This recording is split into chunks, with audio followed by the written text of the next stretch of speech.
पुंडलिकवरदाहरी विठ्ठल श्री ज्ञानदेव तुकाराम. पंढरीनाथ भगवान की जय. माऊली ज्ञानेश्वर महाराज की जय. जगद्गुरु तुकाराम महाराज की जय.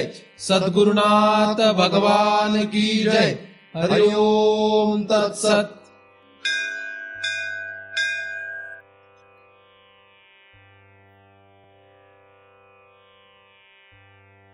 ध्यानमूलं गुरुमूर्ती, पूजामूलं गुरुपदम, मंत्रमूलं गुरुर्वाक्यम, मुक्तिमूलं गुरुकृपा.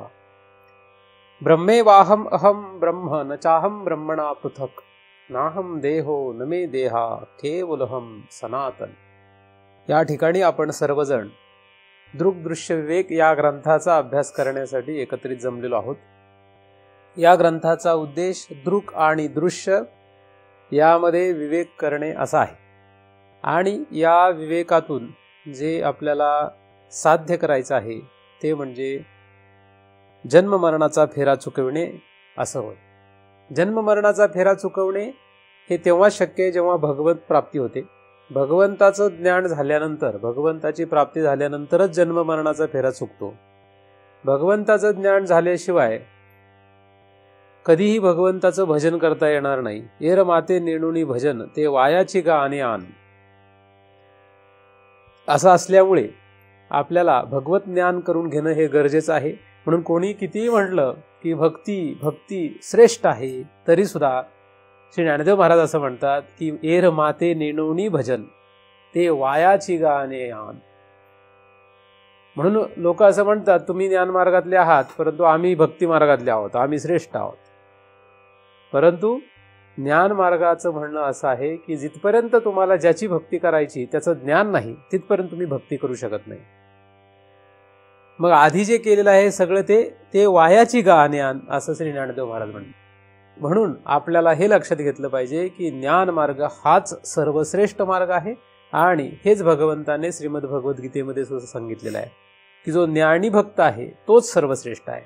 आर्त जिज्ञासू अर्थार्थी आणि ज्ञानी यातील ज्ञानी भक्त हा सर्वश्रेष्ठ मानलेला आहे. म्हणून आपण ज्ञान मार्गामध्ये असलेल्याच ग्रंथांचा अभ्यास करतो. आणि ज्ञान मार्गातल्या ग्रंथांचा अभ्यास करताना आपल्याला त्यातली सूक्ष्मता, त्यातला बारकावा आपल्याला अभ्यासला पाहिजे. आणि तो अभ्यास करण्यासाठी आपल्याला रात्रंदिवस त्याचाच विचार करायला पाहिजे. जर त्याचाच विचार आपण करू तरच ते शक्य आहे. परंतु आपण जागा झाल्यापासून झोपेपर्यंत जर भलत्याच गोष्टींचा विचार करत असू तर आपल्याला यातली सूक्ष्मता लक्षात येणार नाही आणि आपलं मरण जवळ येईल, आपण मरून जाऊ. पुढील जन्म मनुष्याचा कधी मिळेल हे कोणालाही सांगता येणार नाही. काक तालण्याने मनुष्य जन्म मिळतो. कावळ्याच्या 2 हातांमध्ये येण्याची घटना म्हणजे 2 हाताने टाळी वाजवावी आणि हाताच्या मध्ये कावळा यावा असं घडणं किती अशक्य आहे. त्याचप्रमाणे मनुष्य देह मिळणं अवघड आहे. परंतु आपण जे रममाण झालेलो आहोत ते नको त्या गोष्टींमध्ये रममाण झालेलो आहोत. जागा झाल्यापासून झोपेपर्यंत आपण इतक्या विचित्र गोष्टींमध्ये रममाण आहेत की माझ्यासारख्या महाराजांचा इथे काहीही उपयोग नाही असं मला पुन्हा पुन्हा सारखंच वाटतं. कारण की माझं बोलणं हे 1 तासाचं आहे आणि जास्तीत जास्त तुम्ही किती हट्टी असले तर जास्तीत जास्त 3 चिंतनं ऐकाल किंवा मी 4 चिंतनं सांगत असेल तर 4 चिंतनं ऐकाल. परंतु हे 4 चिंतनं सोडले की बाकीच्या वेळेत मात्र तुम्ही पुन्हा अत्यंत जोमाने संसार, अन्न, धन, मान या घोतावळ्यामध्येच तुम्ही अडकून जाणार हे नक्की. कुठल्या कृपेने, कोणाच्या कृपेने तुम्ही यातून बाहेर पडाल हे माहीत नाही. परंतु आपल्याकडे वेळ अजिबात नाही. घडी घडी काळ वाट याची बाहे, अजून किती आहे अवकाश. नको नको मना गुंतू माया जाळी, काळ हा आला जवळी ग्रासावया, काळाची ही उडी पडेल बा जेव्हा, सोडविना तेव्हा माय बाप. सोडविना बंधू पाठीची बहीण, शेजेची कामीन दूर राहे, सोडविना राजा देशीचा चौधरी, आणिक सोयरी भली भली. असं म्हणूनही आपण सोयऱ्यामध्ये रममाण आहोत हे फार वाईट आहे.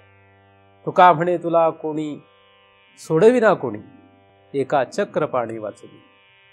हे तुकाराम महाराजांचं म्हणणं जर आपण ऐकत असू तर आपल्याला तसं आचरणात आणण्यासाठी बुद्धी व्हायला पाहिजे. तसं आचरणात आणण्यासाठी आपण प्रयत्न करायला पाहिजे.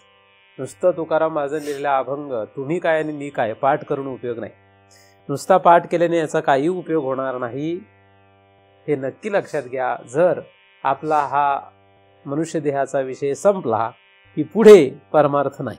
याच देही याच डोळा ओळखा करी आत्मारा, बाकी पुढे कधीही हे शक्य होणार नाही.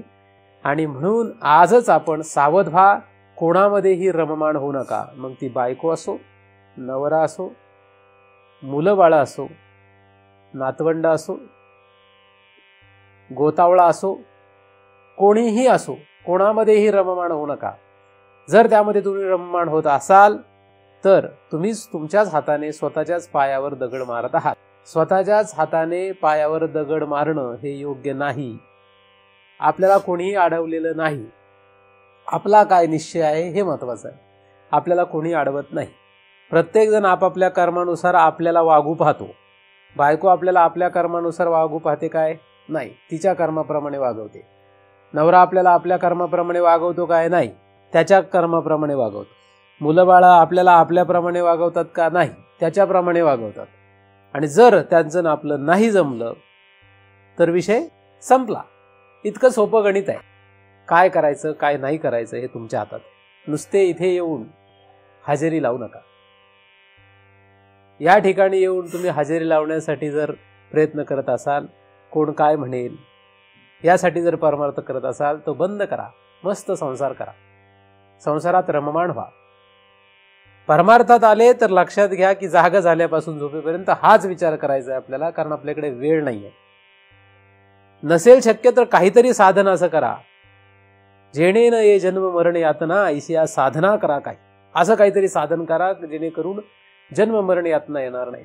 परंतु 10 पावलं इकडे जायचं पुढं आणि 20 पावलं मागे जायचं, मग आहोत कुठे आपण? जाग्यावरच आहोत, पुढे गेलेलोच नाही. कारण 10 पावलं पुढे जातो म्हणजे माझं चिंतन 1 तास ऐकतो, त्याचा प्रभाव काही काळ राहतो, म्हणजे 10 पावलं समजा पुढे गेले. आणि पुन्हा घरी गेल्यानंतर इथून पुन्हा आपल्या घरी गेले की पुन्हा संसारामध्ये रममाण राहतो. नको नको नको त्या गोष्टी करत राहतो. म्हणजे आहोत कुठे आपण? लोक म्हणतात हे तर लोक फार परमार्थ करतात, महाराज सांगतात त्यांची चिंतन ऐकतात, कायम परमार्थ करताना दिसतात. परंतु तसं खरंच आहे का? आपली खरीच परिस्थिती तशी आहे का हे शोधलं पाहिजे. दुसऱ्याला फसवणं सोपं आहे. मी तुम्हाला फसवू शकतो, तुम्ही मला फसवू शकता, परंतु स्वतःला फसवता येत नाही. स्वतःला जो फसवत नाही तोच जीव जन्ममरणाच्या फेऱ्यातून बाहेर पडू शकतो. स्वतःला न फसवणं हीच पवित्र जीवाची लक्षण आहे. हेच पवित्र जीवाचं लक्षण आहे. स्वतःला फसवू नका. परमार्थ करायचा असेल तर करा, नसेल तर संसार आनंदाने करा. पण परमार्थ करायचा असेल तर मात्र तो 1% करा का 50% करा. जेव्हा 1% जरी करत असले तरी सुद्धा तो अत्यंत पारदर्शकपणे करा, किंवा 50% करत असेल तर 50% पारदर्शक.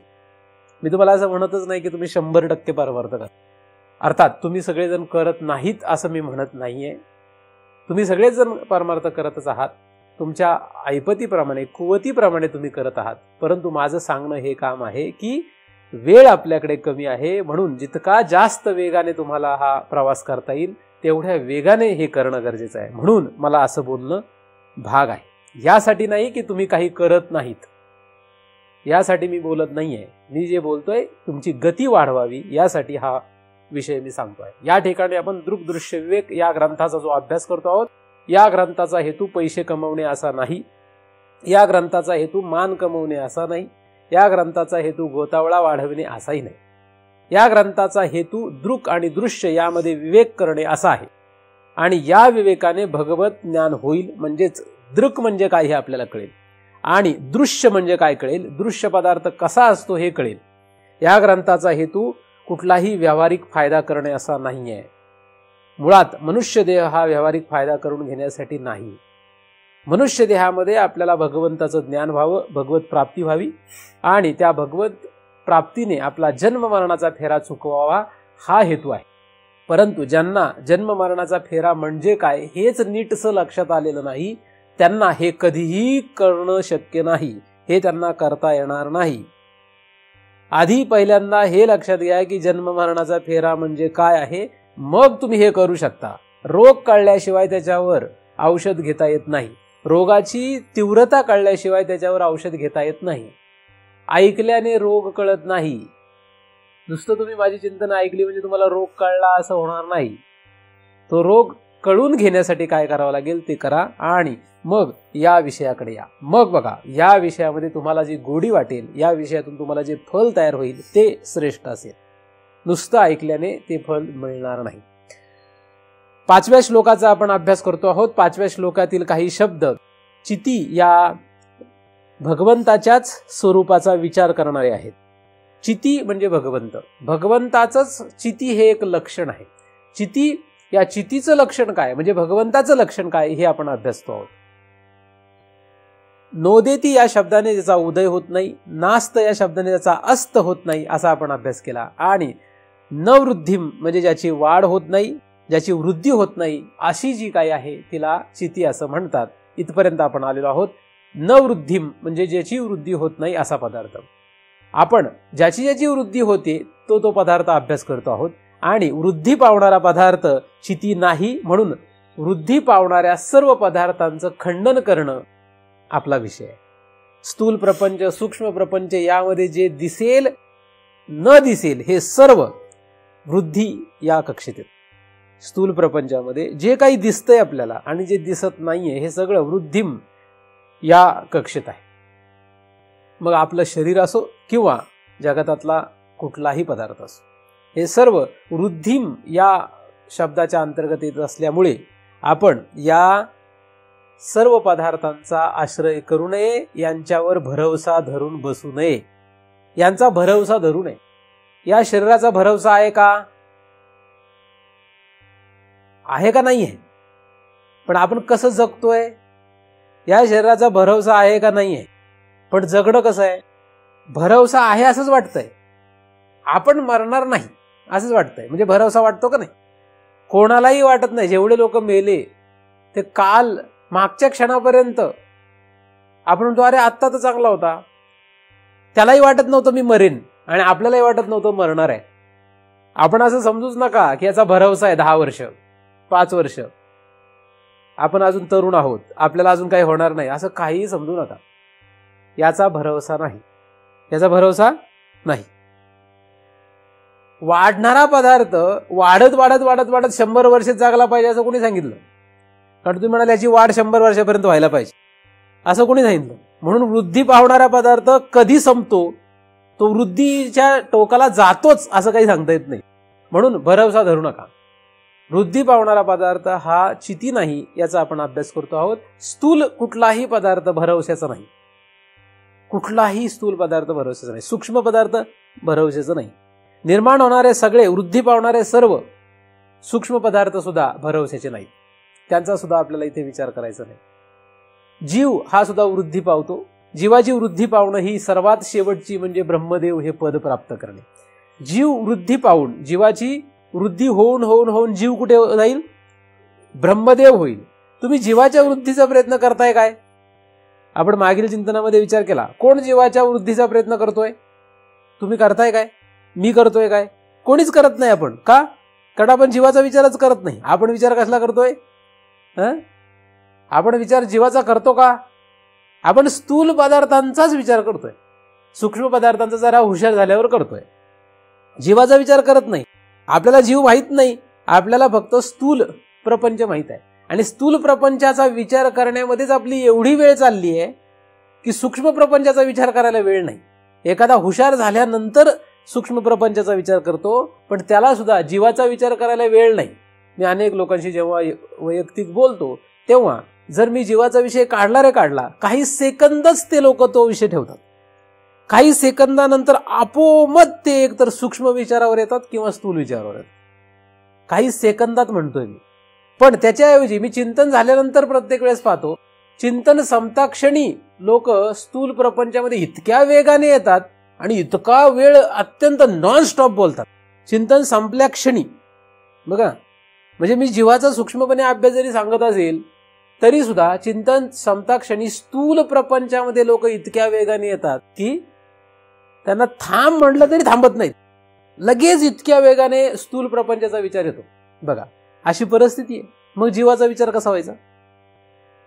म्हणजे जीवाचा विचार होईल का? वायफळ बडबड करत असतात सगळे, नुसती बडबड. नको त्या गोष्टीची बडबड करत राहतात.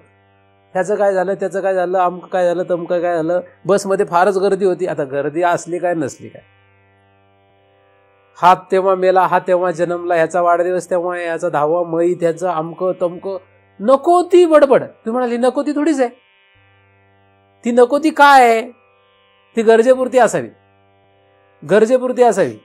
नको ती का? कारण तुम्ही जीवाचा विचार करू शकत नाही, तुम्हाला जीव माहीत नाही, तुमचा स्वतःचा जीव तुम्हाला माहीत नाही. आणि विचार मात्र फार मोठे मोठे आपण करतो की याच्या लग्नात किती खर्च आला असेल, नाही का, हा विचार आहे का नाही, त्याच्यावर किती उहापोह केला जातो नको असताना, गरज नसताना. म्हणजे आश्रमात जरी लोक आले तरी सुद्धा चिंतन संपता क्षणी जेव्हा 4 लोक एकत्र येतात तेव्हा काय विचार करतात, महाराजांनी आता हा विषय मांडला त्याच्यावर चर्चा करतात काय? मला असं कधी दिसत नाही. ते लोक चिंतन संपता क्षणी कुठला विचार करतात? मग असं मी असं म्हटल्यामुळे लोक आता विचार करतील का? ते करतील का चिंतनाचा? आता चला बसूया, महाराजांनी असं असं सांगितलं, मग ह्याच्यावर हे असं हे असं याचा विचार आपण करूया, असं होणारच नाही, होणारच नाही. कारण त्याला काळजी लागलेली असते, तर घरी कधी जाईल, बायको काय म्हणेल, मुलाबाळांचं काय करावं, नातेवाईकांकडे कोणाची काय व्यवस्था करायची आहे का, ह्याच्या कार्यक्रमाला जायचं आहे का, तिकडे काय राहिलंय का, ह्या स्थूल प्रपंचामध्ये इतके गुरफटून गेलेलो आहोत आपण. आणि ही खरी परिस्थिती आहे, हे सत्य आहे. मग या सगळ्या परिस्थितीतून, या सगळ्या विचारांमधून आपण बाहेर जर आलोच नाही तर आपल्याला जीव म्हणजे काय हा विचार येईल काय? जीवाचा विषय आपल्या समोर येईल का? ज्याला स्थूल आणि सूक्ष्म प्रपंचामध्ये घेणं देणं नाही, ज्याचा स्थूल आणि सूक्ष्म प्रपंचाचा विचार बाजूला गेलाय, त्यालाच जीव म्हणजे काय हे कळेल. जर तो रात्रंदिवस स्थूल आणि सूक्ष्म प्रपंचाचा विचार करत राहतो तर जीवाचा तो विचार करू शकत नाही. आणि म्हणूनच जीव वृद्धी पावतो का, जीव अधोगतीला जातो, याच्याशी काय घेणं नाही. काय जो कोणी या 2 विचारातून, स्थूल आणि सूक्ष्म प्रपंचाच्या विचारातून बाजूला गेला, ज्याने जीव स्वतःचा लक्षात घेतला, तो कदाचित असा विचार करतो की आपल्या जीवाची हानी व्हायला नको, आपला जीव अधोगतीला जायला नको, त्याची वृद्धी व्हावी आणि वाढत वाढत वाढत वाढत तो श्रेष्ठ श्रेष्ठ व्हावा. आणि असा श्रेष्ठ झालेला जीव म्हणजे ब्रह्मदेव, इथपर्यंत जाता येतं. परंतु ब्रह्मदेव सुद्धा वृद्धी पावलेला असल्यामुळे ते पद सुद्धा आपल्याला क्षिती या कक्षेत घेता येत नाही, असा आपण विचार केलेला आहे, असा विचार आपण केला. आणि ब्रह्मदेव म्हटलं की मायेचा संबंध येतो, म्हणजे महाकारण देहाचा संबंध येतो. म्हणून स्थूल सूक्ष्म कारण महाकारण अशा 4ही प्रपंचाचा आपण या वृद्धिम या शब्दाने विचार केलेला आहे. कारण ब्रह्मदेव असं म्हटलं की ब्रह्मदेव म्हणजे मायेचा संबंध असणे. माया ही वृद्धी पावते, माया ही वृद्धी पावविते. मायेमुळे काय होते? वृद्धी होते. अविद्येमुळे सुद्धा वृद्धी होते. वृद्धी ही कुठल्या दिशेने असू शकते? वाढ. कुठल्या दिशेने असू शकते? वाढ कुठल्या दिशेने असू शकते? चांगल्या किंवा वाईट, कुठल्याही दिशेने वाढ असू शकते. ब्रह्मदेव होणं ही वाढ आहे आणि किडामुंगी होणं हे सुद्धा काय? वाढच आहे. पण ही दुसऱ्या दिशेने वाढ आणि ही या दुसऱ्या दिशेने वाढ आहे. ही चांगल्या दिशेने वाढ म्हणावी आणि ही वाईट दिशेने वाढ म्हणावी. किडामुंगी होणं ही वाईट दिशेची वाढ आहे आणि ब्रह्मदेव होणं ही चांगल्या दिशेची वाढ आहे. मायेचा संबंध करण्याचा प्रयत्न केला तर चांगल्या दिशेने वाढ होते, अविद्येचा संबंध केला की वाईट दिशेने वाढ होते. ज्यांना जीव म्हणजे काय माहीत नाही, जे फक्त खाणे पिणे याच्यामध्येच अडकलेले आहेत, म्हणजे अन्न धन मान यामध्येच अडकलेले आहेत, त्यांना किडामुंगी या दिशेने जावं लागतं. त्यांनी ज्ञानेश्वरी वाचली तरी सुद्धा. तर काही लोकांना असं वाटतं आपण ज्ञानेश्वरी वाचतोय आता आपलं काही वाईट होणार नाही, पण तो खाण्यापिण्यामध्ये रममाण आहे. म्हणजे त्याला अन्न धन मान या 3 गोष्टीमध्ये रममाण आहे. गोतावळा म्हणजे गोत्यात घालणारा, आवळून टाकणारा, अशा गोतावळ्यामध्ये त्याला रस आहे. कशामध्ये रस आहे? गोतात घालणाऱ्यांच्या मध्ये रस आहे. अशा लोकांना ज्ञानेश्वरी वाचली तरी सुद्धा, माझी चिंतनं ऐकली तरी सुद्धा किडामुंगीच्याच जन्माला जायचं आहे. असं कोणीही समजू नका की आपण महाराजांची चिंतनं ऐकतो किंवा ज्ञानेश्वरी वाचतो किंवा आळंदी पंढरीची वारी करतो म्हणून आपल्याला वैकुंठ मिळेल, हे कोणीही समजू नये. असं होणार नाही. कारण वैकुंठ लोक हा काही भली मोठी जागा आहे असं नाही आहे. त्या ठिकाणी ठराविकच लोकांना प्रवेश आहे. बाकीचे किडामुंगी गवत अशाच दिशेने आपल्याला जावं लागेल. कारण आपण हे जे काही करतो आहोत हे करणं आणि ऐकणं यात फरक आहे. आपलं करणं जर त्या दिशेने असेल तर आपण जाणार कुठे? कृती जर त्याच दिशेची आहे. म्हणून सगळ्यात पहिल्यांदा काय करा? सगळ्यात पहिल्यांदा ह्या सगळ्यातून बाहेर या.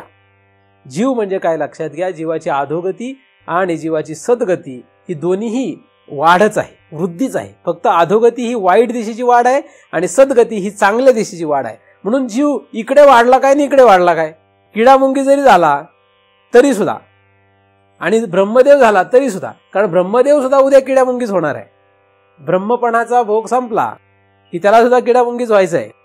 म्हणून आपण ब्रह्मदेव सुद्धा होऊ नये आणि किडामुंगी तर होऊच नाही. काही काही लोक तर म्हणतात, मी एका माणसाला म्हटलं की बाबा रे बघ, मनुष्य देह आपला किती चांगला आहे, स्वतंत्रता आहे, मनुष्य देहामध्ये विचार करता येतो, पुढे बघ डुक्कर झाला तर गू खावा लागतो. तर म्हणतं ठीक आहे, काय प्रॉब्लेम नाहीये, कारण तिथे काय कळतंय का आपल्याला, ते अन्न आहे त्याचं. म्हटलं बरोबर आहे. आता त्याची बुद्धी जर अशी असेल त्याला काय करणार. तसं तुम्हाला जर असं वाटत असेल काय नाही ठीक आहे ना, किडामुंगी झालो तर जे आहार असेल ते खायला मिळेल, त्यात काय विशेष आहे, मग किडामुंगी व्हायला काय हरकत आहे. ज्यांना किडामुंगी होण्यामध्ये किंवा ब्रह्मदेवापर्यंतच्या पदामध्ये रस आहे त्यांच्यासाठी हा विषयच नाहीये. मुळात त्यांच्यासाठी हा विषय नाही. तुमच्यापैकी कोणीही सुद्धा जर या विषयाशी जुळून घेणारे नसतील तर तुमचा इथे येऊन उपयोग नाहीये. याचा अर्थ तुमच्याशी माझं वैर आहे किंवा या विषयाचं तुमच्याशी वैर आहे असं नाही आहे. तुम्ही तुमच्या दिशेने जाऊ शकता, परंतु हे नक्की लक्षात घ्या की किडामुंगी होण्याच्या प्रयत्नामध्ये हा अभ्यास करून उपयोग नाही. किडामुंगी व्हायचं नसेल, ब्रह्मदेवाधिक व्हायचं नसेल तर हा अभ्यास करावा. हा अभ्यास का करावा याचा पहिल्यांदा अभ्यास करा आणि मग हा अभ्यास करा, मग उपयोगाला येईल. कारण हा अभ्यास का करावा हेच माहित नाही, फक्त येऊन बसले ऐकायला. कोणीतरी आज चला म्हटलं आले किंवा महाराज आपले ओळखीचे होते म्हणून पोचले, असा उपयोग नाहीये इथे. या ठिकाणी आपण काय यावं, हा अभ्यास का करावा हे कळल्याशिवाय हा अभ्यास करूच नाही. नाहीतर काय होतं, फेल होतो मग. त्यामुळे इथे येण्याच्या आधी म्हणजे माझ्याकडे येण्याच्या आधी, माझ्याकडे जो काही विषय आहे मी सांगतो ते श्रवण करण्याच्या आधी का श्रवण करायचं याचा विचार करून या, नाही तर येऊ नका. त्याचा काय होईल, त्याचा परिणाम चांगला होणार नाहीये. त्याचा परिणाम म्हणजे त्याला फल जे प्राप्त व्हायला पाहिजे ते होणार नाही. असो तर हा अवांतर विषय सोडून देऊन आपण पुन्हा श्लोकातील एका शब्दावर येऊया. चौथा जो शब्द आहे तो काय आहे, न क्षयम न वृद्धिम याती न क्षयम, ज्याचा क्षय होत नाही. क्षय. चिती म्हणजे काय, चिती म्हणजे ज्याचा उदय होत नाही, चिती म्हणजे ज्याचा अस्त होत नाही, चिती म्हणजे ज्याची वृद्धी होत नाही. आता वृद्धी होणारा पदार्थ पाहिला, उदय होणारा पदार्थ पाहिला, अस्त होणारा पदार्थ पाहिला, आता आपण क्षय होणारा पदार्थ पाहू. म्हणजे जो क्षय होतो तो चिती नाही, एवढं लक्षात ठेवावं. तू म्हणाल एवढं लक्षात ठेवल्यावर काम होणार आहे का, हो असंच करायचंय. वेदांताची प्रक्रिया काय, वेदांताची प्रक्रिया पहिल्यांदा नीट लक्षात घ्यावी लागते. लोकांना कळत नाही नक्की आपण अभ्यास का करतोय आणि कसा करतोय. अभ्यास खूप करतात पण का आणि कशासाठी करतो हेच कळत नाही. म्हणजे एखाद्या स्त्रीने दही चांगलं घुसळलं, एकदम उत्कृष्ट घुसळलं, योग्य वेळेला घुसळलं, चांगल्या गाईचं घुसळलं दही, पण ते का घुसळलं हेच माहित नाही. का घुसळलं हे माहीतच नाही. आता ती प्रक्रिया पूर्ण झाल्यानंतर त्याच्यामध्ये काय काय मिळालं, त्याच्यात काय काय मिळालं. दही घुसळल्यावर तूप आणि दूध, ताक आणि लोणी. तूप आणि दूध नाही ना, दूध नाही आणि तूपही नाही, ताक आणि लोणी हे दोन गोष्टी मिळाल्या. तूप त्याच्यानंतर मिळतं. आता ताक आणि लोणी मिळालं. आता त्या स्त्रीला हे घुसळलं कायसाठी हे माहित नव्हतं. चांगलं घुसळलंय, चांगलं ताक निघालंय, ते ताक घेतलं आणि ती आनंदात जगू लागली आणि ताक पिली, तिचे शरीराचे रोग गेले आणि त्याच्यात ती खुश राहिली. पण तिला हे कळलं नाही की हे दही घुसळायचं कारण काय होतं. दही कायसाठी घुसळतात, दही घुसळण्याचं कारण आहे लोणी मिळवण्यासाठी. ताक तर त्याचं अवांतर प्रयोजन आहे, मुख्य प्रयोजन आहे लोणी निघावं यासाठी दही घुसळावं. मंथुनी नवनीता तैसे घे अनंता. जर अनंता मिळत नसेल तर त्या घुसळण्याला किंमत काय. घे काय, अनंता. तैसे घे अनंता म्हणजे ताक घ्यावं का लोणी घ्यावं. एकाच म्हणजे ताक काय वाईट पदार्थ आहे काय, आम्ही कुठे म्हटलं वाईट पदार्थ आहे. पण ताक घ्यायचं नाहीये, लोणी घ्यायचंय त्या घुसळण्याच्या प्रक्रियेतून, हे त्या स्त्रीला कळलं पाहिजे. त्याचप्रमाणे परमार्थाचा आपण अभ्यास करतो तेव्हा या परमार्थाच्या अभ्यासामधून अवांतर काय आहे आणि मुख्य काय आहे याचा विचार कळला पाहिजे. जेव्हा आपण न क्षयम असा विचार करतो आहोत तेव्हा न क्षयम चिती आहे. मग क्षयम काय आहे? जे क्षयम आहे आणि जे न क्षयम आहे हे दोन्ही एकत्र आहेत. हे कसे आहेत? एकत्र आहेत, एकत्रित आहेत ते. जसं दह्यामध्ये लोणी आणि ताक काय आहे? एकत्र आहेत. दह्यामध्ये लोणी आणि ताक एकत्र आहे. दही म्हणजे लोणी आणि ताक यांचं मिश्रण. पण ते हुशारीने वेगळं करावं लागतं. काय करावं लागतं? हुशारीने म्हणजे घुसळल्याने ते वेगळं होतं. तसंच क्षयम आणि न क्षयम असे दोन्ही एकत्र आहेत. उदेती आणि न उदेती दोन्ही एकत्र आहेत. अस्त आणि न अस्त दोन्ही एकत्र आहेत. वृद्धिम आणि न वृद्धिम असे दोघंही एकत्र आहेत. त्याला दृक आणि दृश्य असं म्हणतात. न क्षयम आणि क्षयम दोन्ही एकत्र आहे. आपण घुसळण्याची प्रक्रिया लावली आहे. आपलं काय चालू आहे? आपण घुसळतोय. काय घुसळतोय? हेच घुसळा. काय घुसळा? तुम्ही घुसळत नाहीत का? हो, घुसळताच आहे. तुम्ही जाग्या झाल्यापासून रात्रीपर्यंत घुसळण्याच्याच प्रक्रियेमध्ये जगातले सगळे जीव आहेत. प्रत्येक जण जागा झाल्यापासून झोपेपर्यंत काय करतोय? विचार मंथन सुरूच आहे, सुरूच आहे. पण काय घुसळतोय हे महत्वाचं आहे. काय घुसळावं? दोनच पदार्थ आहेत घुसळण्यासाठी. दोन आहेत का? नाही. किती आहेत? एकच आहे. घुसळण्यासाठी काय आहे? एकच आहे. क्षयम आणि न क्षयम यांच्या दोघांपासून तयार झालेलं एकच आहे घुसळण्यासाठी. म्हणजे दही घुसळावं चालेल, पण कांजी घुसळल्याने उपयोग काय? कांजी घुसळून उपयोग होत नाही. मग तुम्ही एकतर क्षयम घुसळा किंवा न क्षयम घुसळा. आता न क्षयम घुसळता येणार नाही. क्षयम घुसळता येईल का? नाही, क्षयम घुसळता पण येत नाही. मग दोघांपासून जे बनलेलं आहे ते घुसळावं लागतंय आणि तेच आपण करतोय. प्रत्येक जणच ते करतो, परंतु तरी सुद्धा हाताला काहीच लागत नाही. एका स्त्रीने दही लावलं. आता दही लावल्यानंतर म्हणजे दही तिच्याकडे दही आहे. आता हे दही अयोग्य वेळेला लावलेलं आहे आणि ती दही ते घुसळू लागली. आता जेव्हा ती घुसळते ती पण अयोग्य वेळ आहे. ज्याने घुसळते ते पण अयोग्य आहे. घुसळते दहीच, पण दही योग्य नाही. घुसळण्याची वेळ योग्य नाही आणि घुसळण्यासाठी जो पदार्थ वापरते तेही योग्य नाही. आता लोणी निघेल का? ताक निघेल का? तुम्ही म्हणाल हे तिन्हीने असं वेळेचा न्याचा काय संबंध आहे का दही लावण्याचा? हो आहे. दही जर योग्य लागलेलं नसेल तर त्याच्यातून लोणी निघत नाही. हे प्रयोग करून तुम्ही पाहू शकता. अयोग्य वेळेला घुसळलं दही तरी सुद्धा त्याचं लोणी व्यवस्थित निघत नाही असं नाही, व्यवस्थित निघणार नाही. आणि कुठल्याही पदार्थाने घुसळलं तर त्याच्यातून लोणी निघत नाही. उदाहरणार्थ तुम्ही घेतला घुसळण्यासाठी झाडाचं पान आणि झाडाच्या पानाने घुसळताय दही, लोणी कधी निघेल? किती वेळ लागेल? निघेल का कधी? झाडाच्या पानाने जर तुम्ही दही घुसळत बसले तर किती वेळ लागेल? किंवा तुम्ही म्हटलं घुसळायचंच आहे ना, मग एका भांड्यात दही आणि दुसरं एक खाली भांड, ह्याच्यातून त्याच्यात होतायचं, त्याच्यातून त्याच्यात होतायचं, असं करत राहिले.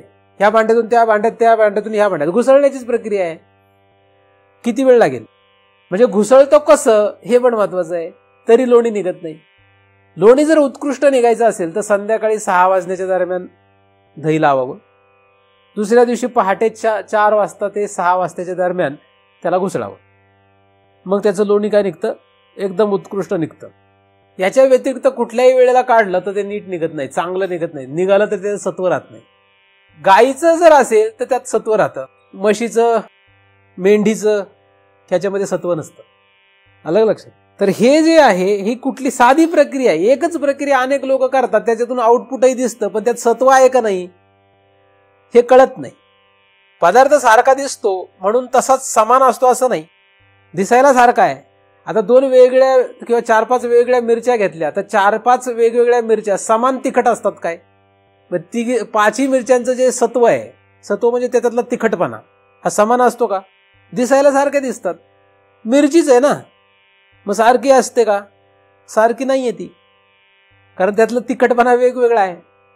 तसंच आहे, 5 स्त्रियांनी जर लोणी काढलं वेगवेगळ्या पद्धतीने तर 5ही स्त्रियांनी दिलेल्या लोण्यामध्ये सत्व निरनिराळं असतं. अलग लक्षात. म्हणून घुसळण्याची प्रक्रिया नीट झाली पाहिजे, योग्य वेळेला, योग्य रीतीने आणि योग्य पदार्थापासून. कांजी घुसळल्याने तर काहीच निघत. फक्त संसाराच्या गप्पा करणाऱ्यांना कांजी घुसळण्यासारखं आहे. फक्त संसाराच्या गप्पा करतात. जागा झाल्यापासून झोपेपर्यंत संसाराच्या गप्पा व्यतिरिक्त मध्ये कुठेही भगवंताचा विषय येत नाही. यांचं कांजी घुसळणं सुरू आहे. जागा झाल्यापासून झोपेपर्यंत संसारांच्या गप्पांशिवाय कुठेही भगवंताचा विषय येत नाही, मायेचा विषय येत नाही. माया, भगवंत, अविद्या, जीव यांचा विषय येत नाही.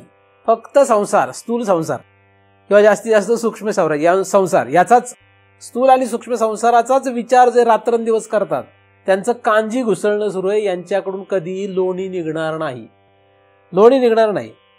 व्यावहारिक शोध लागतील बरेचसे. लाईटचा शोध लागला, फॅनचा शोध लागला, पृथ्वी किती किलोमीटर आहे सूर्यापासून याचा शोध लागला, मंगळावर पाणी आहे का नाही, जीवसृष्टी आहे का नाही याचा शोध लागेल, पृथ्वीसारखा दुसरा ग्रह आहे का नाही जिथे सृष्टी आहे याचाही शोध लागेल, पृथ्वीपेक्षा मोठा ग्रह कुठला आहे, छोटा ग्रह कुठला आहे, या आपल्या सूर्यमालेमध्ये किती ग्रह आहेत, किती तारा आहेत, किती तारका आहेत यांचाही शोध लागेल. हे सगळं कांजी घुसळणं आहे. चालू आहे का नाही? ते चालू आहे. आणि म्हणून त्यांचं कांजी घुसळल्यानंतर काहीतरी निघेल का नाही? कांजी घुसळल्यानंतर काहीतरी निघेल, काहीतरी निघेल. तुम्ही काहीही घुसळा, काहीतरी निघेलच. म्हणजे काहीतरी मिळणारच आहे, काहीतरी शोध लागणारच आहे. म्हणजे बकरीचं दही ते जरी घुसळलं तरी काहीतरी निघेलच. लोणी म्हशीचं घुसळलं तरी निघेल आणि गाईचं घुसळलं तरी निघेल. पण प्रत्येकामध्ये फरक आहे. तसंच आहे. स्थूल प्रपंच घुसळला तरी सुद्धा काहीतरी निघेल, सूक्ष्म घुसळला तरी काहीतरी निघेल. फक्त स्थूल सूक्ष्म प्रपंच घुसळत राहू नये, यांचा फक्त विचार करू नये, त्याच्या पुढे जावं. भगवंताचा विषय आपल्या घुसळण्यामध्ये आला पाहिजे. कारण मंथनामध्ये दोन्ही पदार्थ, दह्यामध्ये दोन्ही असतात ना, म्हणून. आणि आपण या ठिकाणी फक्त एकाचाच विचार करत नाही, आपण दोन्हींचा विचार करत आहोत. क्षय होणारा पदार्थ आपल्याला जर लक्षात घ्यायचा असेल तर आपल्याला न क्षय होणारा पदार्थ सुद्धा लक्षात घेतलाच पाहिजे. किंवा जर न क्षय होणारा पदार्थ कळून घ्यायचा असेल तर क्षय होणारा पदार्थ आपल्याला पहिल्यांदा लक्षात घेतला. या ठिकाणी न क्षय असा पदार्थ आहे आणि न क्षय म्हणजे चिती, तर न क्षय चिती आहे. पण न क्षय होणारा पदार्थ आपल्याला उघडकीस नाही, तो आपल्याला कुठेही दिसत नाही. जो पदार्थ आपल्याला दिसतोय तो क्षय पावणार नाही असं वाटतंय. हे सगळं संपेल असं वाटतंय का? मला सांगा, कधीतरी तुम्हाला असं वाटतंय की पृथ्वी संपणार आहे, पृथ्वीचा नाश होणार आहे? कधी वाटतंय? वाटतंय का? नाही, वागण्यामध्ये वाटतंय का? बोलण्यामध्ये तुम्हाला वाटेल हो. वागण्यामध्ये कसे वाटतंय का हे पृथ्वी नाश पावणार आहे, म्हणजे पृथ्वीचं काहीही राहणार नाही असं वाटतंय? वागण्यात वाटतच नाही. म्हणजे पृथ्वी सुद्धा न क्षय या कक्षेत आपण आपोमतच टाकतोय. आपलं स्थूल शरीर नाश पावेल म्हणजे क्षय होईल याचा, असं वाटतंय? वाटतंय का? असं वाटत नाही. बोलण्यामध्ये आहे पण खरं नाही, खरं नाही. क्षय होत नाही असंच वाटतंय. सगळं जे काही दिसतंय हे सगळं काय क्षय होणार नाही असंच वाटतंय. आणि जेव्हा जेव्हा क्षय होताना दिसतं तेव्हा तसं होऊ नये असं वाटतंय. बऱ्याच वेळा काय होतं की क्षय होऊ नये, क्षय होत नाही असं वाटतं आणि क्षय होतोय असं वाटायला लागलं, असं दिसलं की मग असं वाटतं क्षय व्हायला नको. म्हणजे जसं आपले आईबाप उदाहरणार्थ फार प्रेमळ आणि चांगले आहेत, तर त्यांचा क्षय होऊ नये असं वाटतं. आणि त्यांचा क्षय होतोय असं दिसलं की मग असं वाटतं की अरे क्षय होऊ नये. आधी वाटतं क्षय होणारच नाही आणि मग क्षय व्हायला लागले की वाटतं की क्षय. सगळे स्थूल जगत जे आहे हे सगळं असतं. कुठलाही पदार्थ क्षय पावू नये हे दुसऱ्यांदा वाटतं. पहिल्यांदा वाटतं क्षय पावणारच नाहीये, काही क्षय पावणार नाही, काही क्षय पावणार नाही हा भाव आपला दृढ आहे. म्हणजे न क्षयम हा भाव आपला जगताविषयी दृढ आहे. जगत हे क्षय पावणारच नाही असं आपल्याला दृढपणे वाटतंय. आणि जगतातले पदार्थ क्षय पावायला लागले, दुसरे नाही आपल्याशी संबंधित पदार्थ जर क्षय पावायला लागले तर मग आपल्याला वाटतं की क्षय पावू नये. आणि मग ते क्षय पावू नये यासाठी आपण प्रयत्न करत राहतो. उदाहरणार्थ पैसा क्षय पावेल का, तर पैसा क्षय पावणार नाही असं वाटतं. आणि क्षय पावायला लागला की आपण प्रयत्न करतो तो कसा क्षय पावणार नाही. आता काहींचा पैसा नुसता वृद्धीच पावतो, काहींचा वृद्धी पावतो, पण न वृद्धीम नाही का तो, मग तो वृद्धीमध्ये गेला. एखादा म्हणेल की नाही आमचा पैसा फक्त वृद्धी पावतोय, पण न वृद्धीमध्ये कुठे आहे मग तो? म्हणजे तरी अडकलाच का नाही? म्हणजे एखाद्याने विचार केला की आपला पैसा क्षय पावू नये, वृद्धी पावावा, तर पैसा वृद्धी पावत जाईल, खूप पैसा मिळेल, खूप मिळेल आणि वाढतच जाईल. म्हणजे 1,000 असेल तर 10,000, 10चे 1,00,000, 1,00,000चे 10 लाख, 10 लाखाचे 1 कोटी, कोटीचे अब्ज, असे वाढत जातील. मग क्षय होणार नाही. पण तो वृद्धी या कक्षेत गेला, न वृद्धिम या कक्षेत येत नाही, आणि न क्षयम या कक्षेत येत नाही. तो न क्षयम बरोबर आहे, पण न वृद्धिम या कक्षेत कुठे? अलग लक्षात. अशी अडचण आहे. म्हणून पैसा वृद्धी पावावा का, पैशाचा क्षय व्हावा का? नाही, दोन्ही होऊ नये. क्षय होऊ नये आणि वृद्धी होऊ नये. मग जेवढा आहे तेवढाच राहावा का? नाही, तसा विचार नाही येते. तो किती राहील, तो क्षय पावतोय का वृद्धी पावतोय, ह्याच्याशी आपल्याला घेणं देणं नाहीये. याच्याशी आपल्याला घेणं देणंच नसावं. तो वृद्धी पावो नाही तर क्षय पावो. कारण वृद्धी पावला तरी आपल्याला चिती लक्षात येणार नाही, आणि क्षय पावला तरी चिती लक्षात येणार नाही, म्हणून त्याच्याकडे लक्ष देऊ नये. तसंच शरीराचं आहे. शरीर क्षय पावतंय का वृद्धी पावतंय? कारण हे दोन्ही शब्द संबंधाने आहेत. शरीर हे क्षय पावतंय का वृद्धी पावतंय? म्हणजे शरीर वाढतंय का नाश पावतंय? प्रत्येकाचं जे शरीर आहे हे वाढतंय का नाश पावतंय? मग वाढत नाहीये. शरीर वाढतंय का नाश पावतंय? आता एका बाजूने बघितलं तर शरीर वाढत चाललंय, आणि दुसऱ्या बाजूने हुशार झाल्यानंतर कळतंय क्षय पावतंय. जन्मलिया दिवसे होय लागे काळाची यायची. म्हणजे क्षय काय होतोय की वाढती करीती उल्हासे उभविती गुडिया. वाढती म्हणून उल्हास करतायत, वाढदिवस आहे की नाही, म्हणजे वाढते म्हणून उल्हास करतायत. पण श्री ज्ञानदेव महाराज म्हणतात की काय होतंय, होय लागे काळाची यायची, म्हणजे क्षय होतोय. बरं, त्यांनी म्हणायची गरजच नाहीये, आपल्यालाच कळायला पाहिजे. पण लगेच कळत नाही, फार म्हातारा झाल्यावर कळतं. फार म्हातारा झाल्यावर कळतं. फार म्हातारा झालाय, मरायला टेकलाय, आता कुठल्या क्षणाला त्याचा श्वासोश्वास बंद होईल हे सांगता येत नाही. खाटेवर पडू नये, सगळं खाटेवरच चालू आहे, सगळं खाटेवर सुरू आहे. आता त्याला जर म्हटलं तुझा वाढदिवस आहे उद्या आपण साजरा करू, तर तो काय म्हणेल, तुझं डोकं आउट आहे का? इथं मी मरायला टेकलो, तुला कुठला वाढदिवसाची घेणं नाही. होईल का नाही असं? मग हे आजच लक्षात यावं. तेव्हा लक्षात येण्याच्या ऐवजी आज लक्षात यावं. का करेल साजरा तो? त्याचे हातपायी गळालेत, पूर्ण मरायला लागलेला आहे, आणि त्या माणसाचा तुम्ही वाढदिवस साजरा करायला लागले तर तो आपल्याला नावं ठेवेल का नाही? रागवेल का नाही तो आपल्यावर? का रागवेल? कारण त्याला आता क्षयाची काळजी आहे, क्षय. आणि आपल्याला कशाची काळजी आहे? नाही, आपल्याला उल्हास कशाचा आहे? वाढ. आपल्याला वाढीचा उल्हास, आणि त्याला क्षयाची काळजी लागली. खरं कोणाचं आहे, त्याचं का आपलं? पण हे आधी लक्षात येत नाही. याला माया असं म्हणतात. आणि तुम्ही तिला साथ देताय का त्याच्या विरुद्ध चालले जात? तिच्या बाजूने आहेत का तिच्या विरुद्ध चाललेत? तुम्ही सगळी ऐकू नका. फक्त तुम्ही रोज काय करताय, काय इथून गेल्यानंतर काय करताय, इथून गेल्यानंतर कोणाच्या बाजूने तुम्ही, वाढ का क्षय? मग उपयोग काय होणार याचा? याचा उपयोग काय होणार आहे? नाही, पण जगासारखं जगायला लागतंय, मग जगतात तुम्हाला राहायचंच आहे. जो म्हणतो की जगासारखं जगायला पाहिजे त्याला जन्ममरणाच्या फेऱ्यातून बाजूला कसं जाते? जो जगाप्रमाणे जगतो त्याला जगतामध्ये अधिकार आहे. जो जगाप्रमाणे जगतो त्याला कुठे जागा मिळणार? जगाप्रमाणे जगणाऱ्याला जागा कुठे आहे? कुठे मिळेल? ब्राह्मणाप्रमाणे जगणाऱ्याला कोणाच्या घरात जागा मिळेल? क्षत्रियाप्रमाणे जगणाऱ्याला कोणाच्या घरात जागा मिळेल? शेतकऱ्याच्या प्रमाणे जगणाऱ्याला कुठे जागा मिळेल? शेतामध्ये जागा मिळेल. सॉफ्टवेअर कंपनी मधलं सारखं जगणाऱ्याला कुठे काम मिळेल? शेतात मिळेल का? रोज खुरपायचंय का त्याला तिथे जाऊन? रोज खुरपणाऱ्या स्त्रीला कॉम्प्युटरवर बसून प्रोग्राम लिहायला जमल काय? तिला ते काम देण्यात येईल का? आणि रोज प्रोग्रामिंग करणाऱ्या स्त्रीला शेतात खुरपाय सांगितलं तर खुरपील काय? नाही. ज्याचं जिथं जगणं असतं तिथेच त्याला जाणं योग्य आहे. तुम्हाला जर जगाप्रमाणे जगायचंय तर तुम्हाला जागा कुठे मिळेल? जगाप्रमाणे जगणाऱ्याला जागा कुठे, हे इतकं स्पष्ट आहे. मग तुम्ही कोणाच्या वाढदिवसाला जाणार? कोणाचा मृत्यू साजरा करणार? कोणाचा 10वा, कोणाची मैत साजरा करणार? कुठल्या गोतावळ्याला कवटाळून बसणार? ज्या गोतावळ्याला आपण कवटाळून बसणार आहोत त्यांच्यामध्ये आपल्याला राहावंच लागेल. मग भगवंत तरी काय करेल? भगवंत करणार काय? माणसांचे संबंध का वाढवतात एक दुसरे? जगात राहायचंय म्हणून. ज्याला जगात राहायचंय त्याला जगाप्रमाणे जगावं लागेल. पण ज्याला जगात राहायचं नाहीये त्याला जगाप्रमाणे जगण्याचं काय कारण आहे? तो त्याच्याप्रमाणे जगेल.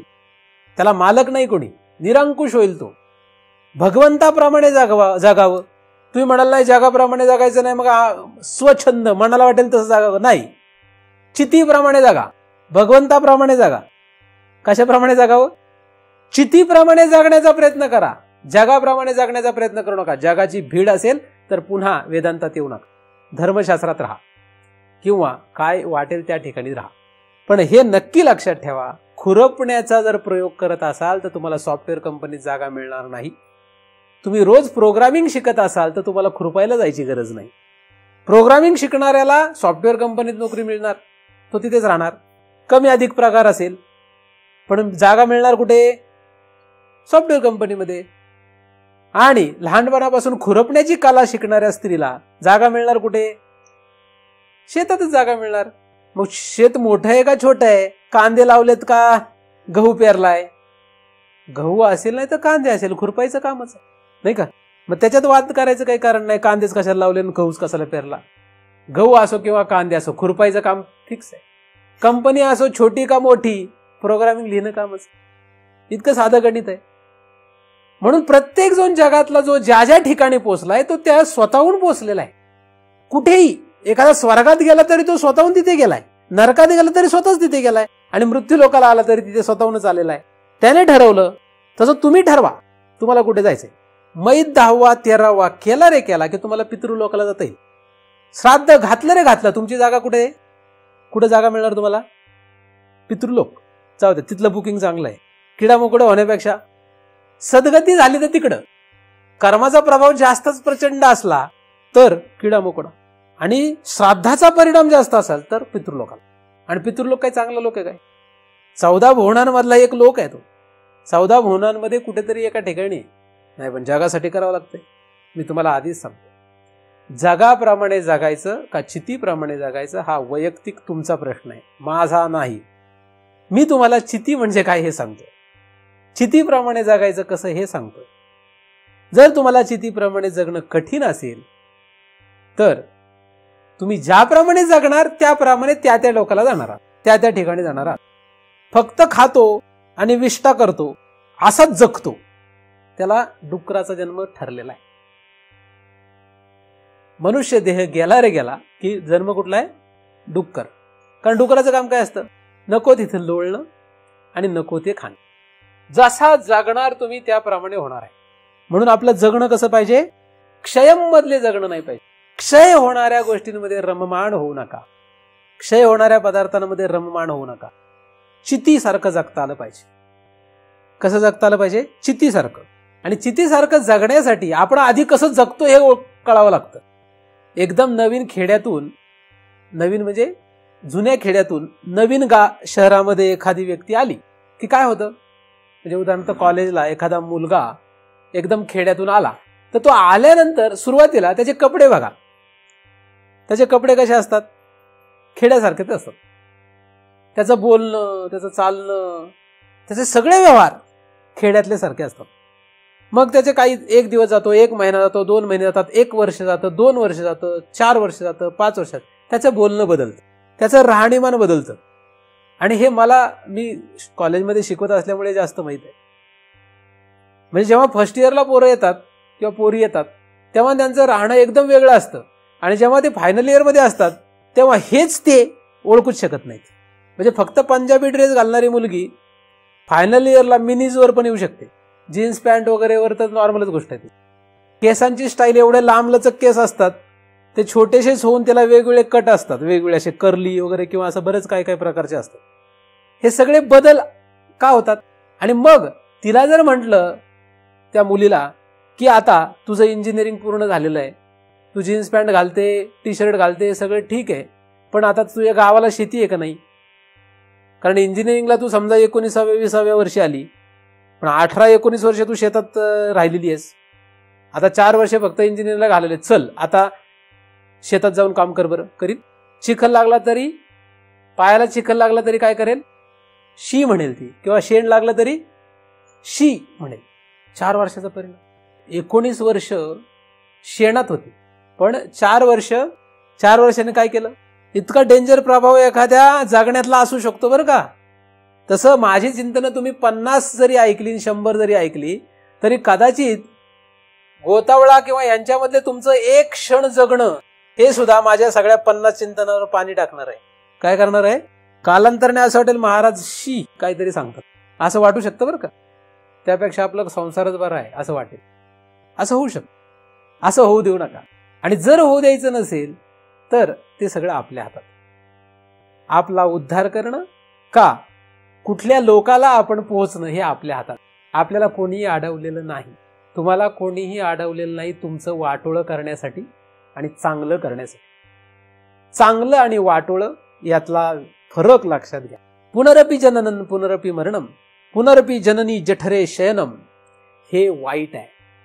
हे वाटोळं आहे. भज गोविंदम हे चांगलं आहे. पण मूढमती असल्यामुळे असं होत नाही. ही मूढमती काढली पाहिजे. ही मूढमती काढण्यासाठीच हा आपला विषय सुरू आहे. आपला जो विषय सुरू आहे तो काय? यासाठी जगावं कसं? जगाप्रमाणे नाही. कोणाप्रमाणे? चितीप्रमाणे. चितीप्रमाणे एकदम जगणं शक्य आहे का? न क्षयम शक्य आहे का? नाही. म्हणून आधी क्षयमचा अभ्यास आपण करू. म्हणून आपण आधी वृद्धीचा अभ्यास केला. आधी अस्त आधी उदय यांचा अभ्यास करतात. या ठिकाणी सुद्धा क्षयम या शब्दाचा आपण अभ्यास करतोय. क्षय होणारा, क्षय होणारे पदार्थ.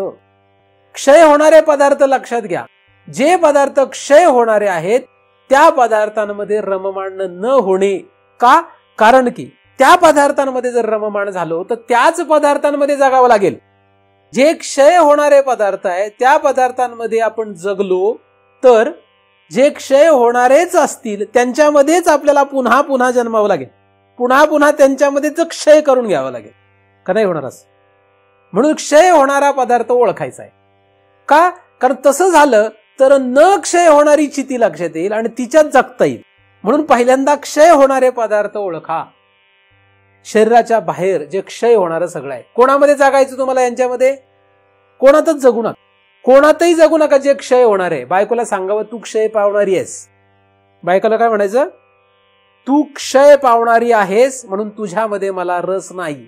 नवऱ्याला म्हणावं तू क्षय पावणारा आहेस म्हणून तुझ्यात मला रस नाही.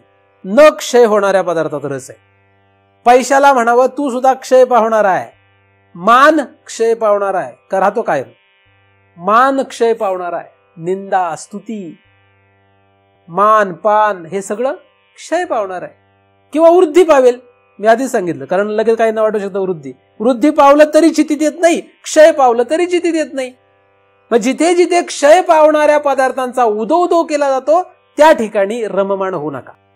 रममाण होऊ नका. काही लोक मग म्हणतात महाराज तुम्ही सांगितलंय ना रममाण व्हायचं नाही. आम्ही राहतो पण रममाण नाही होत.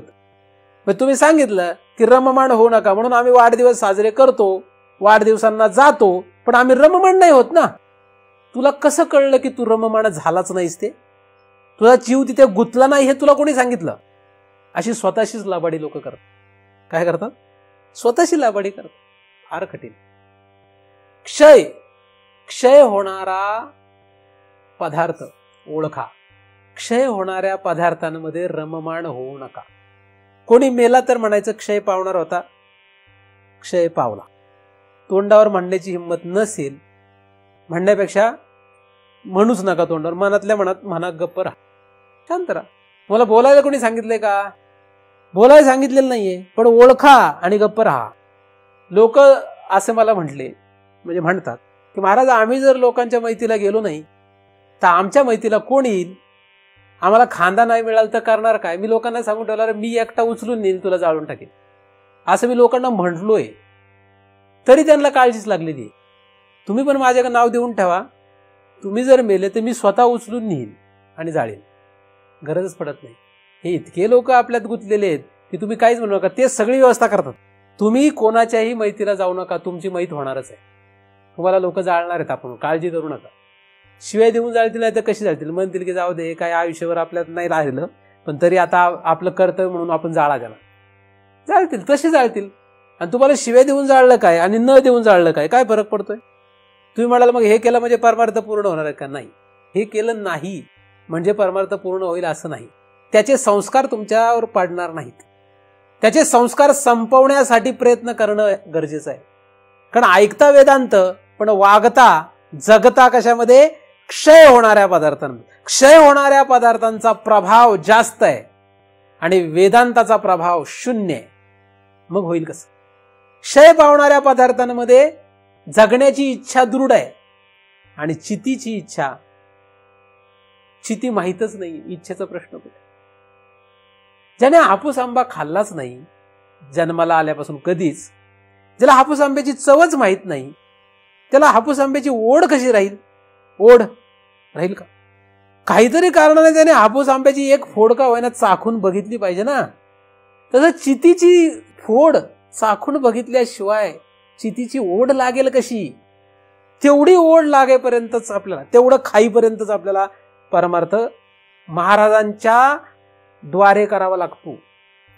माझा उपयोग तुम्हाला तिथपर्यंतच आहे जिथपर्यंत तुम्हाला चितीची एक फोड चाखायला मिळेल. नंतर माझा काही उपयोग नाही, गरज नाही माझी तुम्हाला. आता इतकी गरज का वाटते? कारण चितीची एक फोड, काही चितीचा वास पण येत नाही. का? कारण क्षय होणाऱ्या पदार्थामध्ये रममाण. मी काही म्हटलं तरी मला तुम्ही कितीही शिव्या दिल्या तरी मला काही फरक पडणार नाही, कारण मला तुमच्यात जगायचं नाही. मला काय माझा एक वेगळा लोक करून तुम्ही माझे सगळे शिष्य आणि मी तुमचा गुरुबंधू किंवा गुरु असं म्हणून मला काय माझा लोक निर्माण करून सृष्टीचक्रात राहायचं नाहीये. आज जरी गेलो तरी आपल्याला जगात राहायचंच नाहीये. तुम्ही मला म्हटले महाराज आमच्याकडे येऊ नका, तुमचं आणि आमचं काय सगळं वेगळं आहे, काय फरक पडेल? कसा जमल का नाही जमणार? जमल काय नाही जमणार आपलं? आपल्याला काय कोणाशी जमवायचं नाही, कोणाशीच जमवायचं नाही. अहो महाराज तुम्हाला कोणीच विचारलं नाही तर तुम्ही खाणार काय? झाडाचा पाला खाऊ. झाड तर म्हणणार नाही की पाला खाऊ नकोस, का म्हणेल? झाड म्हणेल का पाला खाऊ नको? नाही झाला पाला खायला नाही मिळाला तर भुकेने मरून जाईल. क्षय तसा व्हायच्या ऐवजी असा होईल. एवढा दृढ बोध जर असेल, एवढं दृढ वैराग्य शरीरात असेल तरच त्याला परमार्थ आहे, नाही तर बाकीच्यांना परमार्थ नाही. तुम्ही ठरवा तुम्हाला कुठे जायचंय. आपला आपण पेया घातू करीत असे धनंजया. आपलाच आपण घात केलेला आहे. चित्त देवनिया नाथलिया अभिमाना, असं काहीतरी ओवी.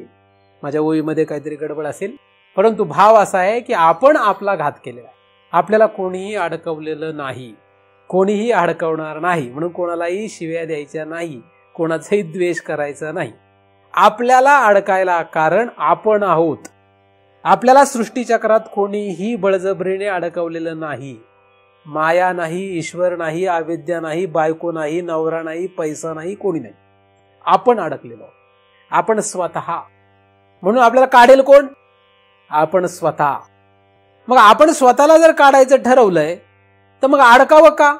तुम्ही जर म्हणत असाल की आम्हाला स्वतःला याच्यातून बाहेर पडायचंय, मग अडकतोय का असा प्रश्न विचारला पाहिजे, नाही का? जर निघायचंच ठरवलंय, एक तर निघायचं ठरवू नका, आणि निघायचं ठरवलंय तर खरंच निघा.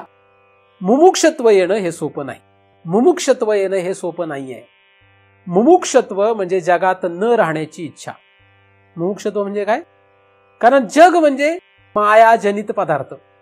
जगामध्ये न राहण्याची इच्छा म्हणजे मुमुक्षत्व. मग जगामध्ये राहायचंच नाहीये म्हटल्यानंतर जगतातल्या म्हणजे स्थूल पदार्थांचा आपण विचार करतो आहोत. जगतातल्या कुठल्या पदार्थाविषयी आपल्याला ओढ वाटावी? वापरू नयेत असं म्हटलेलंच नाहीये मी. ओढ वाटू नये. ओढ म्हणजे त्याच्यात रममाण होऊ नये, हा शब्द चांगला आहे. काय? रममाण होऊ नये. जिलेबी खावी का नाही खावी? खा किंवा खाऊ नका. रममाण होऊ नका. रममाण व्हायचं नाही. कुठल्याही जगतातल्या क्षय पावणाऱ्या पदार्थात रममाण व्हायचं नाही. आणि आपल्याला जास्त पदार्थ नसतात. अमेरिकेमध्ये आपण रममाण आहोत काय? नाही, आपल्याला अमेरिका हा पदार्थच माहित नाही. बरं, एखादा पृथ्वीशी रममाण असेल, परंतु मंगळ नावाचा ग्रह आहे, त्या ग्रहाविषयी आपल्याला काय वाटतंय का? आपण त्याच्यात रममाण आहोत काय? आता मंगळाचं कसं व्हायचं आपल्याला वाटतंय का काही? चंद्राचं कसं व्हायचं आता? असं काही वाटत नाही, कारण त्याच्यात रममाण नाहीच आहे आपण. म्हणजे याचा अर्थ चंद्राशी व्यवहार होत नाही का? होतो. आता चंद्राची आरती करणाऱ्यांची गोष्टी निराळी आहे चतुर्थीला, ते त्यांच्यात थोडंफार रममाण असतात, पण आपण रममाण कशातच नाही. क्षय पावणाऱ्या पदार्थात रममाण होऊ नका. तुमचं काही वाईट होणार नाही. कारण आपल्याला भीती कसली असते? भीती कशाची असते? वाईट झालं तर. काय वाईट झालं तर? क्षय पावणाऱ्या पदार्थांच्या सोबत राहिलो, त्यांच्यात रममाण राहिलो म्हणजे चांगलंच होईल याची गॅरंटी काय? त्याची गॅरंटी नाही. उदाहरणार्थ हे शरीर क्षय पावणार आहे. शरीर क्षय पावणार आहे. या शरीरात रममाण होणे आणि न रममाण होणे असे दोन प्रयोग करता येतील. एक तर शरीरात रममाण किंवा या शरीराशी रममाण न होता शरीरात राहणे. आपण शरीरात कसं राहावं? रममाण होऊन राहावं का न रममाण होऊन राहावं? आता न रममाण होऊन राहिलं तरी रोग लागणारच आणि रममाण होऊन राहिलं तरी रोग लागणारच. म्हणजे कसंही राहा. मग न रममाण होऊन राहण्यात अर्थ नाही का? अर्थ आहे. जगतातल्या प्रत्येक पदार्थामध्ये जो क्षय पावणार आहे त्याच्यात जगू नका. त्याच्यात जगणं वाटू नये. त्याच्यात जगणं वाटू नये. आणि त्याच्यात जर जगणं वाटेल तर क्षय पावणाऱ्या पदार्थांमध्येच पुन्हा उत्पत्ती होते. कारण क्षय पावणाऱ्या पदार्थामध्ये रममाण. पहिल्यांदा क्षय पावणाऱ्या पदार्थांत जगण्याची जी इच्छा आहे ती बंद केली पाहिजे. ती कशी बंद होईल? कुठल्या कृपेने बंद होईल? कोणाच्या संबंधाने बंद होईल? जे कोणी क्षय पावणाऱ्या पदार्थामध्ये अत्यंत रममाण आहेत आणि त्यांना आपण रममाण आहोत हे सुद्धा माहीत नाही, अशांच्या संगतीत आपण राहिलो तर आपण याच्यातून बाहेर कधीतरी पडू. कधीतरी पडू का त्याच्यातून बाहेर?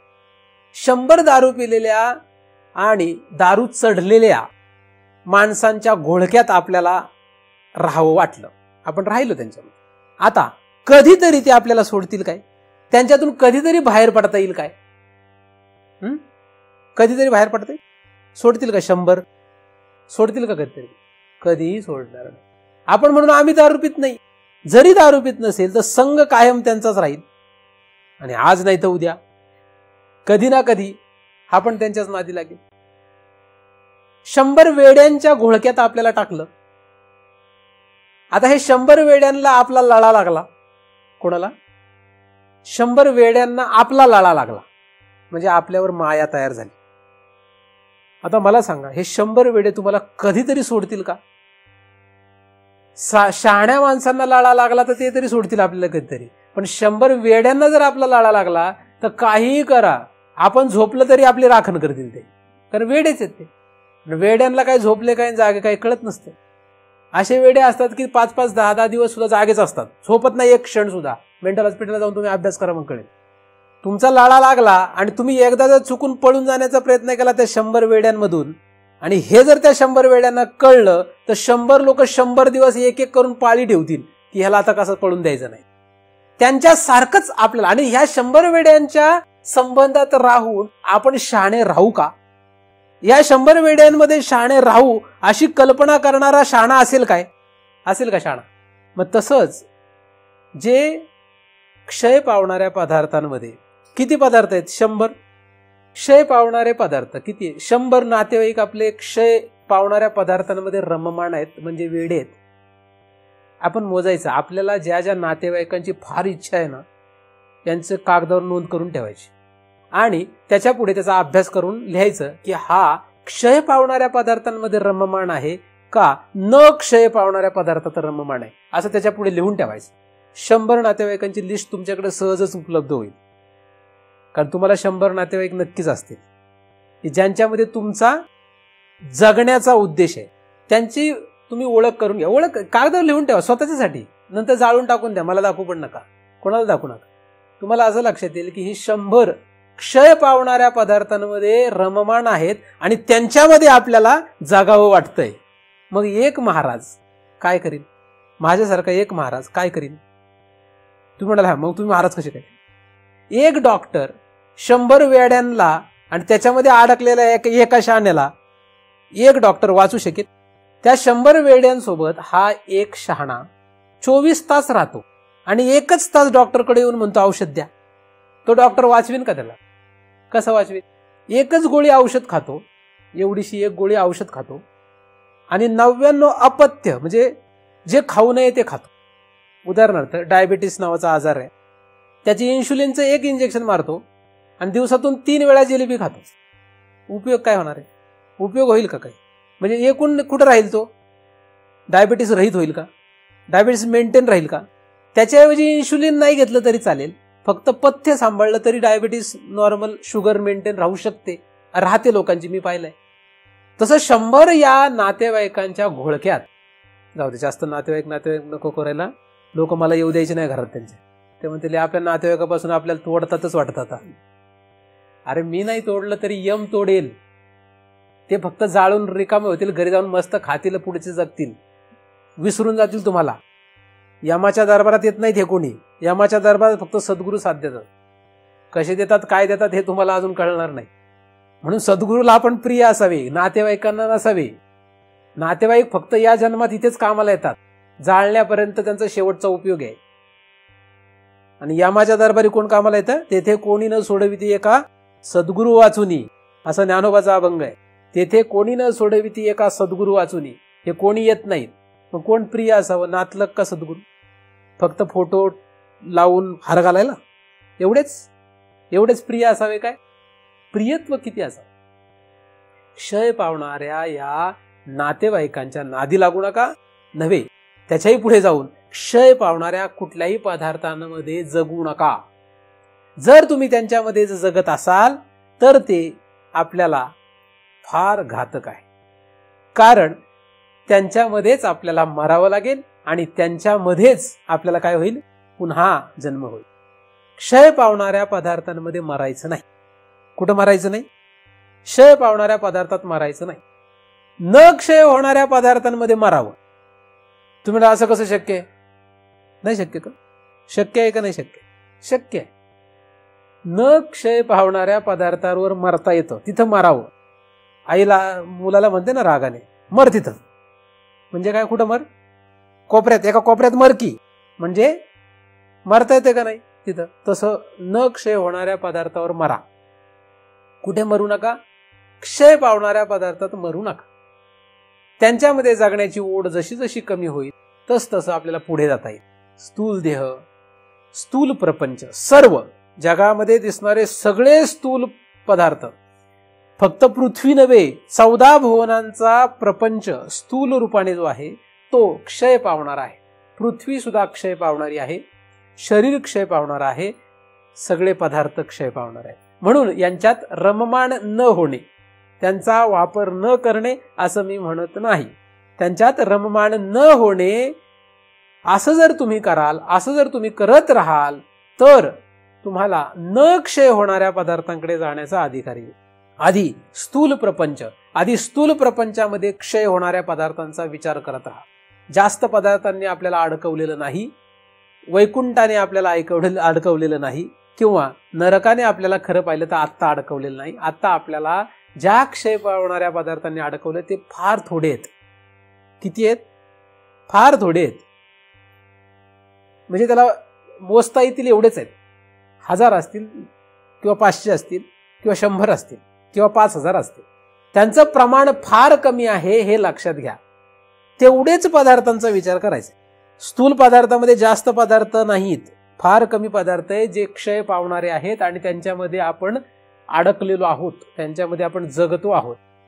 त्यांच्यामध्ये जगायचं नाही. आता त्यांच्यात जगायचं नाही म्हणजे काय?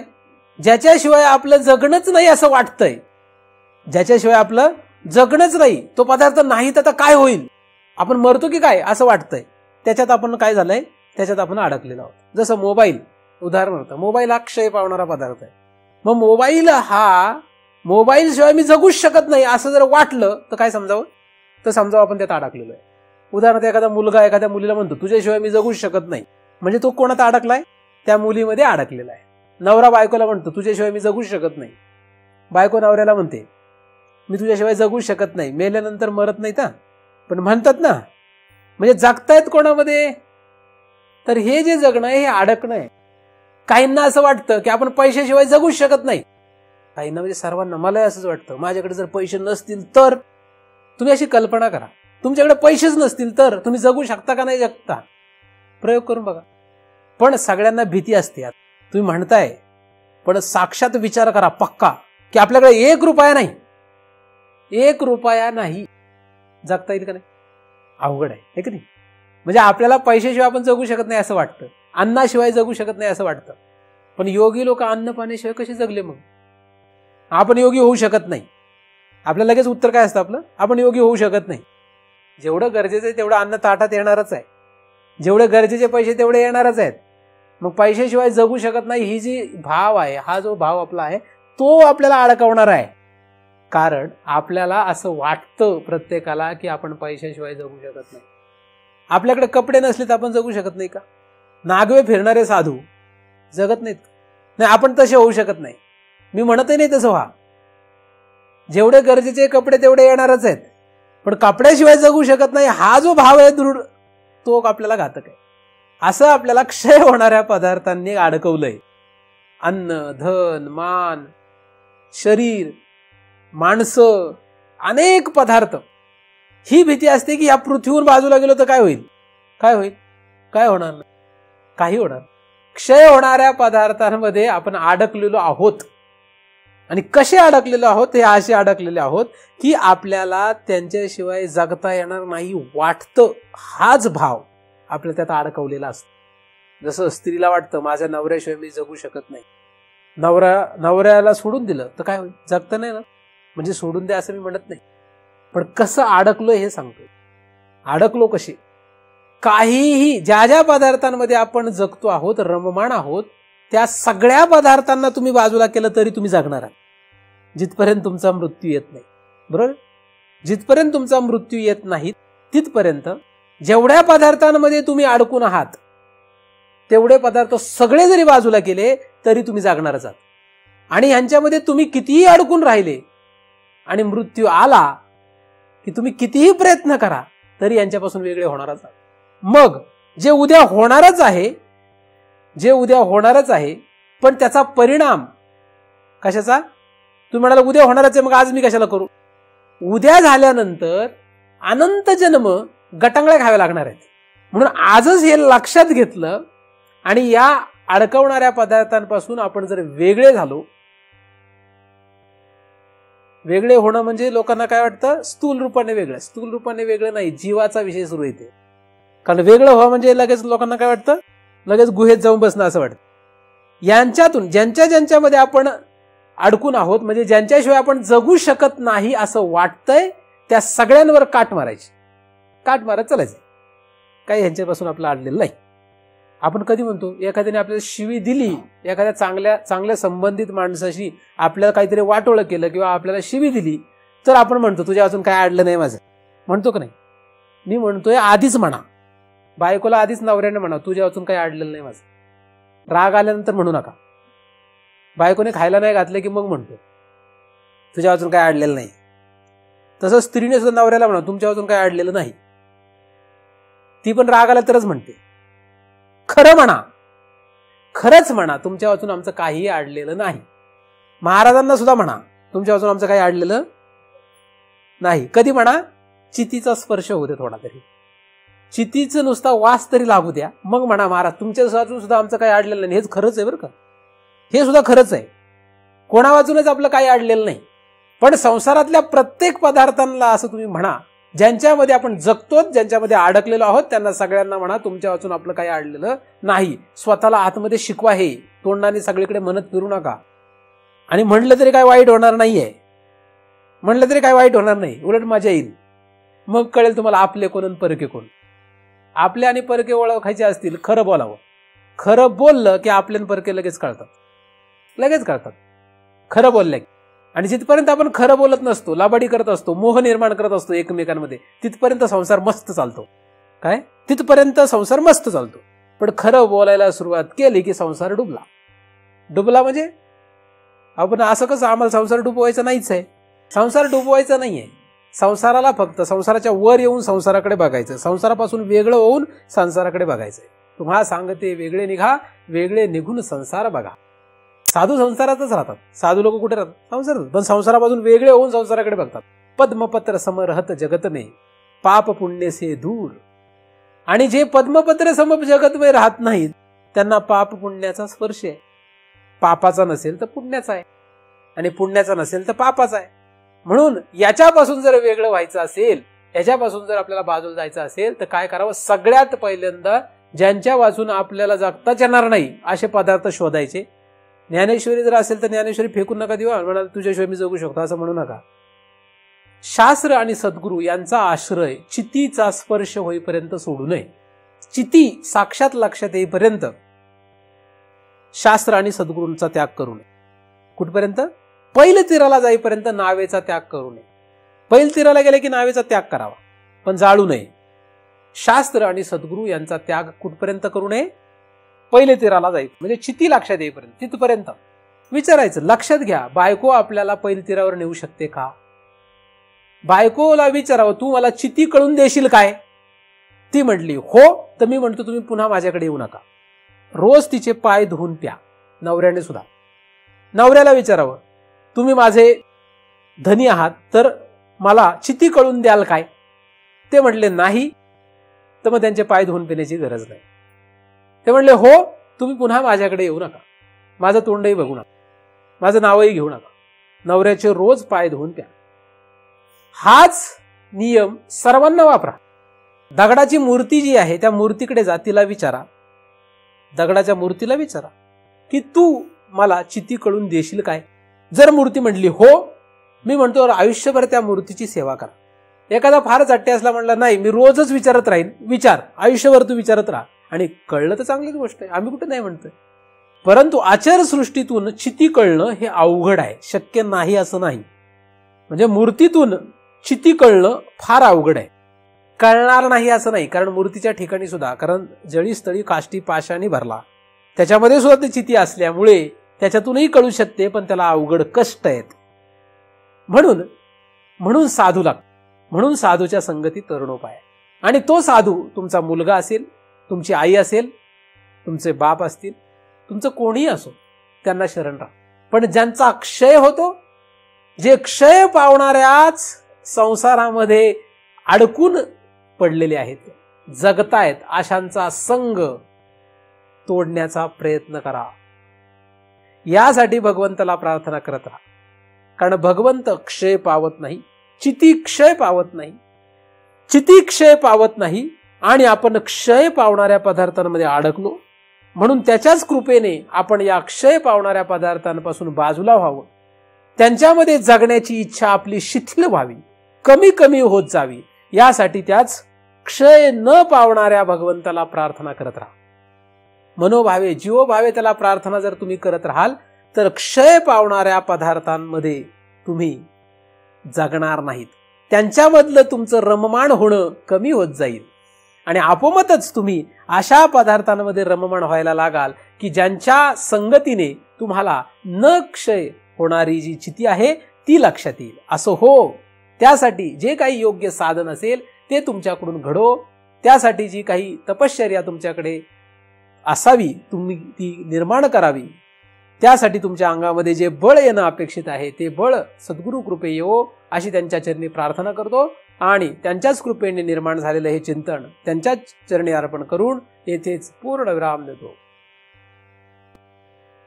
पुंडलीकवरदा हरी विठ्ठल श्री ज्ञानदेव तुकाराम. पंढरीनाथ भगवान की जय. माऊली ज्ञानेश्वर महाराज की जय. जगद्गुरु तुकाराम महाराज की जय. सद्गुरुनाथ भगवान की